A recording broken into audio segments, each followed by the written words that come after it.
Hello, welcome to Mishti's YouTube channel. Today's story title is The Blaze of Orlea. Enjoy. Mishti Parekh is an avid reader. She likes to write short stories. This is her second book on YouTube. Hope you enjoy it. In the world of Orlea, everything was split in two: the land, the people, even the food. One half, Balkris, was the land of ice, and the other, Adara, was the land of fire.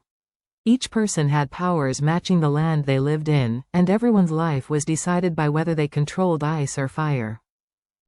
Blaze was different. She was 15 and still hadn't shown any powers, which made her stand out.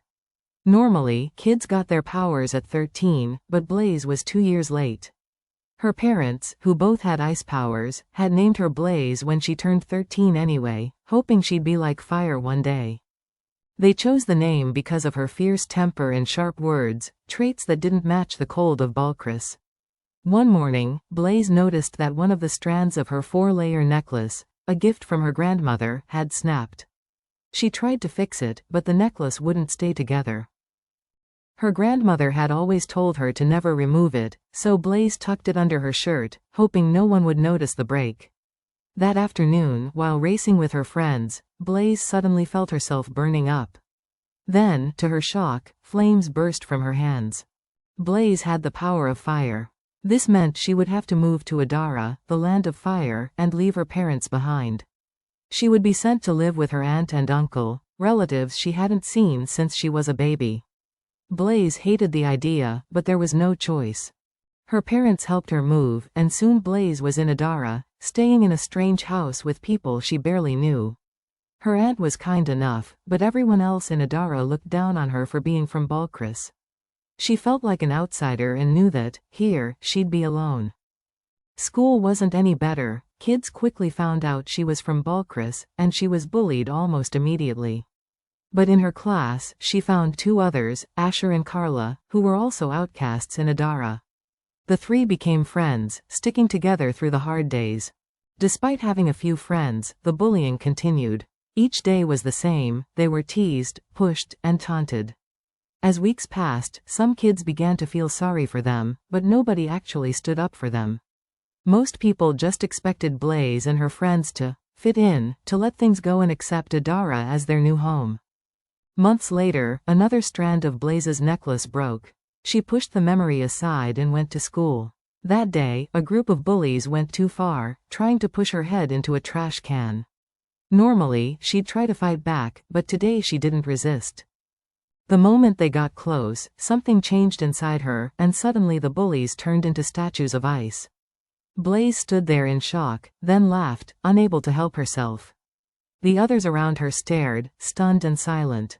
Blaze had frozen them with a single thought. Somehow, she had both fire and ice powers, a thing unheard of in Orlea. Soon after, a formal meeting was called. Some of the kids' parents attended, and Blaze was told to explain what had happened. She told them everything, from the start to the icy end. Some adults looked ashamed, while others seemed uninterested, like they had better things to do. After hearing her story, the council decided Blaze was a danger. They said that, for everyone's safety, she had to leave Adara. She'd be sent back to Balkris. At first, Blaze was thrilled to go home. She imagined the comfort of her old room and reuniting with her parents. But when she arrived, she was stopped at the gates. Balkris didn't want her back either. Her parents, standing there with sorrowful eyes, told her she was better off away from both lands. In that moment, Blaze realized she was homeless, rejected by both worlds. But she didn't give up. She met others who left Balkris and Adara to stand by her side. They were people she had barely known, some she'd only nodded at in passing, others she'd never noticed at all. They became her new family, choosing loyalty over comfort. They wandered from place to place, looking for someone who'd take them in. No one did. Doors were shut in their faces. No one wanted to help a group of young misfits with mixed powers. Just when they thought they'd have to give up, a boy from Adara, one of Blaze's old bullies, told them of an abandoned house right between Balkris and Adara. They had seen it before, a lonely, empty place on the border, but they hadn't thought it would be safe. So they made it their home. Over time, others joined them, forming a new kind of family, a family made by choice, not by powers. Here, they found happiness and freedom, learning that home isn't where you live, it's where you feel safe, loved, and accepted. Together, they made a promise: no matter what happened, they would protect each other and stay united. They avoided the constant wars between Balkris and Adara, warning both sides that their land wasn't to be touched. If anyone harmed them, they vowed to make their enemies regret it. In their little community, teachers came from both lands, helping them grow stronger. They trained together, studied together, and defended each other fiercely. They had found a place where they belonged, not because of powers or family names, but because they had each other. Thank you for listening the whole story. Hope you liked the story. If you liked it, kindly like, share and subscribe.